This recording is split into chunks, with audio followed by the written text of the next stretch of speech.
Hello students, जय जगन्नाथ। मैं next topic को जीवा।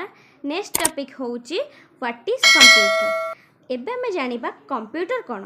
सो देखो एटा होउची हमर कंप्यूटर। कंप्यूटर डेफिनेशन देखो। Computer is an electronic data processing device.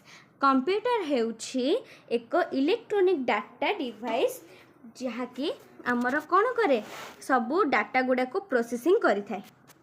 बर्तमान भावुव इलेक्ट्रोनिक डाटा कहले क्या कहुए बा इलेक्ट्रोनिक डाटा आमर कहले तुमने कौन बुझ।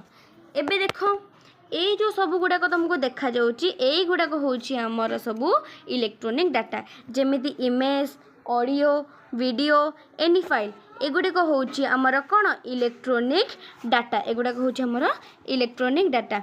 तो देख इलेक्ट्रोनिक डाटा कंप्यूटर होउच एक डिवाइस अटे जहाँ जो थी कि आमर ऑडियो वीडियो किंबा जे कौनसी प्रकार फाइल रो चलेबा काम आमे सब करि पारू। तेबे मु आशा करछि आपण माने बुझी पारथिबे जे कंप्यूटर काहा को कुहा जे आ इलेक्ट्रोनिक डाटा गुडी को कौन कौन।